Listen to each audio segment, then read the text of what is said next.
This is a very special series about innovation, people and companies designing brilliant ideas and solutions from all over Australia. Design and innovation is everywhere, everything around us. Physical products, service, digital, it all started with someone's idea. And then it was designed, developed and created. This series seeks out the very latest design innovations going on, right here, right now. Welcome to Australia by Design Innovations.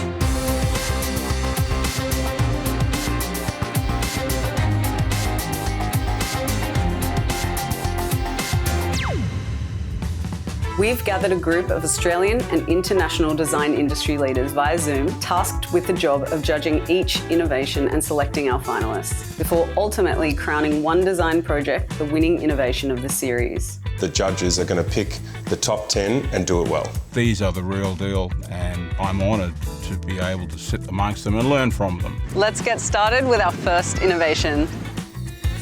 The world has been going through a global pandemic and we need to deliver healthcare services in different ways. TwoView telehealth platform is actually revolutionising and innovating in the middle of a crisis. Now, there are many reasons why a person mightn't have access to first world medical care. Well, this next innovation is an absolute game changer for both doctor and patient. Now, Mike, you've effectively invented a mobile doctor's surgery that fits in your backpack. We have, Pete, we have. This is our mobile version, which you can take around with you. We have a clinical version here for use in hospitals and larger clinics. This is revolutionary technology, and we've been working on this for the last couple of years. The core software with these types of technologies is the video conferencing platform that we use to connect to the doctor at the far end.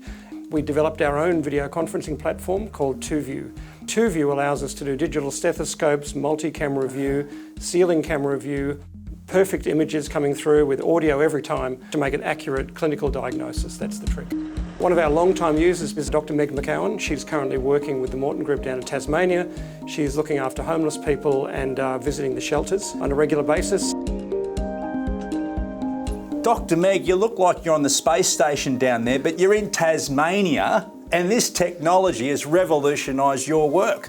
Being in Tasmania is very much like being on a space station at times. We're quite remote from many services, so this ability to connect our patients with specialist care or even just a second opinion is life-changing for us. I've used it before in a very remote location of Antarctica, so I know the capability of this unit. And making it mobile and bringing it to general practice is really the next step for me, and that's very exciting. Let's all pretend for a minute I'm a medical Superman here in Sydney, and you have a patient for me to look at, don't you, Dr. Meg? I have Darren with me today, and he's one of my patients here in the mobile GP clinic in Hobart. Okay, listen, I'm going to get rid of my old stethoscope. I don't need this anymore, right? Old technology, Yeah. Throw that away. We're asking for some troubleshooting on what's going on with this heart, and we're going to have a listen with the stethoscope through the TwoView, and you're going to tell us. Let's get on with it. I'm here to help. So simply plug in the stethoscope, and now you and I can both hear. There it is. I can't believe it. Have a look. Well, I'm seeing a very regular heartbeat there, but it sort of flutters a little bit every time he makes contact with you, Meg. Stop. So now using the thermometer, 36.9. Right in the hitting zone there, Darren. Good. This is really what we've been dreaming about, being able to connect instantly, having real-time help, all of the cameras that we need. Pretty much, you name it, we can put a camera on it, and really nothing's too hard then. Meg, you might find this interesting. I looked at the Hippocratic Oath, which all doctors take, and let me read it for you. I will not be ashamed to say I know not, nor will I fail to call in my colleagues when the skills of another are needed for a patient's recovery. And that's what you guys are doing. That's right. You're bringing the world together, the medical profession together for the good of the patients. That is innovation. We've gathered a group of design industry leaders to judge some of the best design innovations from around Australia. Which innovations will make it through to the best of the best final later in the series? This year's entries are of incredible standard. Everybody's risen. You know, they're looking at the shows, they're looking at what's happening in the design world. Every design presented in this series has initiative and innovation. We often see that technology adoption is one of the key barriers that a technology has to overcome. What I like about Multipro Farm Management is they are overcoming that barrier by field testing their solution directly with farmers. Water is life. When you're growing crops, it's the difference between a healthy harvest and, well, dirt. This next innovation is about taking control of this magical stuff right here. As an electrician, we work with a lot of rural clients. We need a better way to manage our water and control our pumps. Before, they used to ride around on their motorcycle in between multiple pump sites around the farm, checking water pressure and things like that. So we've developed this wireless controller. It collects all the data from the pumps and sensors that we've connected. I got a tap on a timer at home. How is this different than that? Your tap 15 kilometres from your home. Does it monitor pressure, the water flow, what the pump's doing? Good point. So this just looks like a box to me. Is it a smart box? It is a smart box. So inside there's a bit going on. There's a few wires. These all go to the pump controller or sensors. The farmer can then control his pump. He can start the fertigation and he can check his dam level from his mobile phone or his laptop. This is the dashboard. So these are the pumps. You can see the dam level, the fert level, that's that tank there. Okay. So they can fill that tank. So we can set a schedule for 2 o'clock to turn the irrigator on if you want. Can I try? Yeah, do you want to? Yeah. There you go, it's set for 2 o'clock. So we're monitoring the dam level. We know the water flow, the water pressure, how much power the pump's using. So you're telling me about this amazing connected system, but I don't even get phone reception out here. That's the beauty of this system. You don't need coverage. We set up our own network. Covers a 15-kilometre radius. Now that sounds really great, but I want to speak to a real farmer. Do you know any? What's wrong with me? Technology's great as long as it works in the real world, and this does. So we've got this connected to this bore which feeds that dam that we were at. And just having that saves us a lot of time and effort and money. Farming in Australia is tough. It's really good to see innovations like this that not only helps the farmers automate and track their consumption, but also empowers them to make strategic decisions about when to grow and when to conserve. Rural success stories like this is something we'd all like to see more of. So this really is a game changer, isn't it? Yeah, I think so. We can control multiple things, including the dam, the bore, water levels. We can even control the fans in the onion shed we were just at. Oh, okay. Or from the mobile phone, like it's just so easy. That's really clever. Yeah. Now, is this one of your sprinkler systems? Yeah, this is the one we set the timer for this morning at 2 p.m. What time is it now? It's 2 o'clock.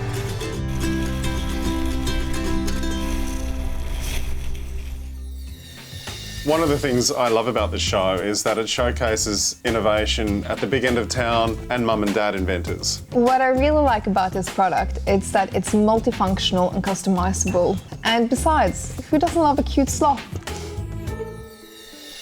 You might think innovations always come from top big city design agencies or leading product brands, but actually, I think the best designs often come from real lived experience. SANTI really came about when our youngest, Brooklyn, was about 18 months. He loved playing with music, so you try to play him certain songs and he'd want to grab it and put it in his mouth and chew it and drop it, and that never really worked with a phone. We thought, well, there's nothing out there, so maybe let's see if we can create something like that. My passion was trying to put as much tech in this thing as I could. Making sure that it's really easy to use was kind of Chloe's thing. Let's keep it as simple as we can while having the features that we really need to keep them asleep and to get through a night, because at that point, that's where we were at. You know, it streams the music, it measures the temperature in the room. The centre star is a light that changes to many different colours. And we did experiment with so many different things. You know, we had the music players, the night lights, the temperature gauge. Daniel's come out one day and just said, why can't there be one thing?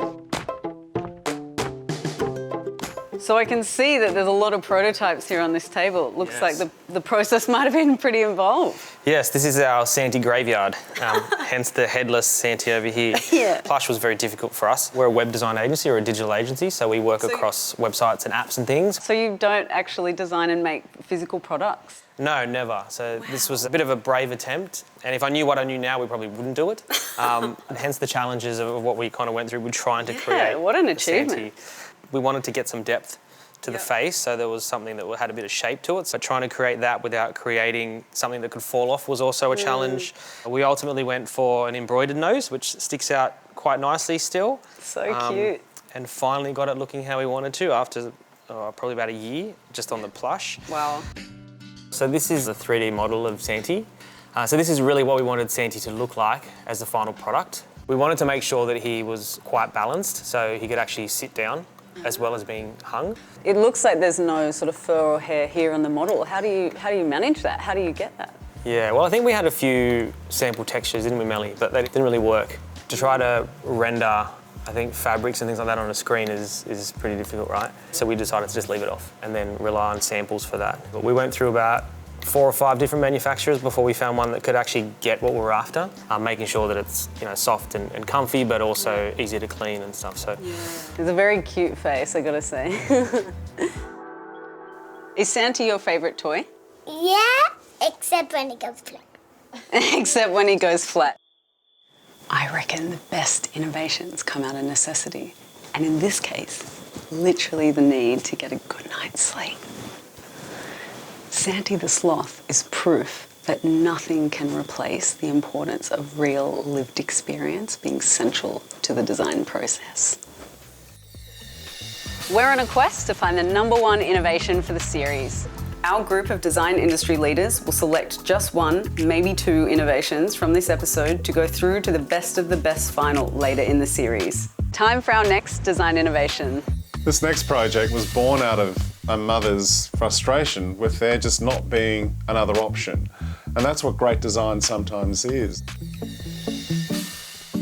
How often do you see families struggling to feed their children, particularly toddlers, when they're out and about? This next innovation is going to make life so much easier. I'm an owner-operator of several childcare centres.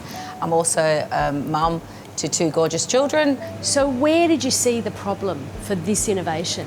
I was in a cafe and I could see a family, mum, dad, 2 children, a 3-year-old and a baby, all going out for morning tea. And I saw the chaos that was organising a 3-year-old and a baby to be able to all sit round together, to be able to enjoy a morning tea, became a major event involving cleaning high chairs, finding high chairs, and it became very, very stressful, and I thought there must be a way of doing this better. So I approached Form Design. They said, right, we'll do a prototype.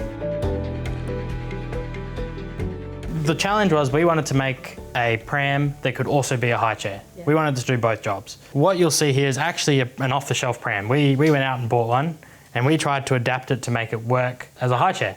That came with its own set of challenges. It had a lot of problems. It wasn't stable, it wouldn't stand upright. We then moved on to this version.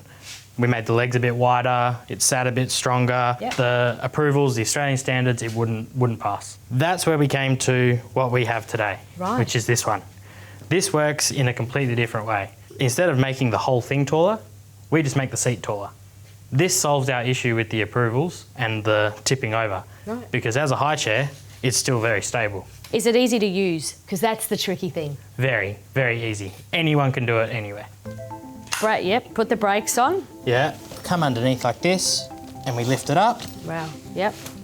And then it becomes a high chair. Can it fold up? Yeah, so it folds all the way down, just like a standard pram would as well. And you know, this is the test. Can I pick it up? And yes, and I'm weak. So you could say that the KEIKI stroller builds communities. Definitely. Well, being in the industry for 17 years, we can see lots of families feeling very isolated and disconnected. There's lots of families here that have no family, you know, and they have to really make the effort to get out there and connect. And this stroller will actually make them more comfortable going into cafes, because if you're there on your own and you're meeting up with someone, you don't want to be looking for high chairs or stressed because it's not clean or all those different things. You just go in, you lift the stroller up, and there you go, you're away. I love the simplicity of this innovation, how it makes life easier and more enjoyable for families. And that's good for our children too. The brilliance, I think, with Tree Coach is that rather than just thinking about what's practical for people to install, someone has actually thought about what the tree needs when it grows. In this growing country of ours, a green environment is more important than ever.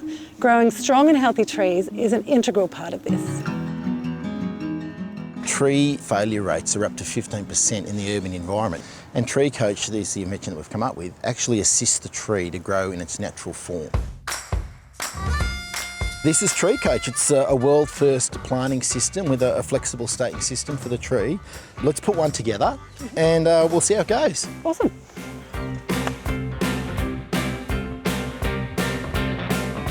The system is a world first planting system with flexible stakes, which has GrowFlex technology in the stakes. Yep. And when the tree flexes, it actually tells the roots which way the roots should grow to make the tree stronger. I see someone's digging a hole over there. Shall we go and get a tree in the ground? Well, surprisingly, it's my brother Leo and he's working, so that's a good thing. So let's go and plant the tree. Someone's got to do the work. This watering saucer will ultimately hold our water, so it's important we get the level correct to our surrounding ground area. I'm amazed at how easy it was to get that in the ground. Yeah, it's a simple process. The stakes have already been put in position. Normally that's the heavy ramming activity with the timber stakes that we've done in the past, but all the hard work's done now. I feel like I need to get my hands dirty. Let's do it. You can see there that that stake is able to move with the tree. Yeah. And on really, really strong windy days, we're seeing great results where trees not snapping because they're able to move with the wind. Many trees fail to survive the first 2 years, and the same problems occur all over the world. People plant trees too deep, they fail to irrigate them, they plant them poorly, they don't stake them in the right way, and so Tree Coach addresses all these issues because it gets the depth and the irrigation right. The beauty of Tree Coach is we have a well where we place mulch around the tree, and that mulch is a form of organic matter which slowly breaks down, feeds the soil, which feeds the tree. So Rob, why have you brought me to the suburbs? Because this is where Tree Coach hits its strides and has its greatest impact on the environment. There's over 1,000 trees here. The back-breaking work of the original staking and the standard and lifting up the 15-kilo rammer, Tree Coach, 800 gram stakes in the frame. It's done. This is made from curbside waste. It's recycled plastic straight out of your home. And the wonderful thing with this is it goes back again. It's fully recyclable again. So it's just cradle to cradle. The wheel just keeps going around. Yeah. And the total benefit of it. This is a traditional tree staking system. Traditionally tied, no movement for the tree. Yeah, and you can really see that it's suffering compared to the rest of the trees here, which are grown using Tree Coach, which are much stronger and healthier. Yes. I love the circular economy of Tree Coach.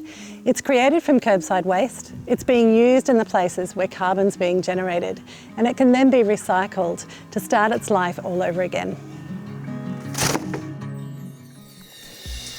In this series, we've introduced the Planet Innovation Bright Award. Sam Lanyon will select an innovator from the series for entry into the PI Bright program to assist them in building their commercial and technical strategies and connect them with the global partners. The winner of the Planet Innovation Bright Award will be announced later in the series. What we're looking for in our innovators is people that really understand their market, understand the problem that they're trying to solve, and they've come up with a really elegant, simple solution. It's nearly time to announce which innovations from this episode will make it through to our Best of the Best final later in the series. But first, a ByDesign International Spotlight. This district is historically known as a financial powerhouse in New York and America, but it's evolving. Designers and tech innovators are moving into these buildings. And there's one guy in particular whose design can change a whole industry. David? Hey, Suma. Hey, David. How's it going? Come on in. Good. Good timing, actually. This just arrived from Germany, and I want to show you what's inside. It's a plane! Yeah, so very cool. So this is a project that we've been working on with Airbus, and the idea is to make an entirely new kind of airplane for some of the demands of the future. Mm-hmm. It's designed with the logic of bird skeleton, actually. Okay. In nature, bones form according to organic forces and pressures. It gets strong where it needs to be strong, and therefore you could potentially use less material to make an airplane that's just as strong. We've started already with designing airplane components one by one that could lead up to something like this kind of plane. The first component is called a partition. So Suma, can you hit the space bar right here? Oh my goodness. This is a different living organism. It's called slime mold.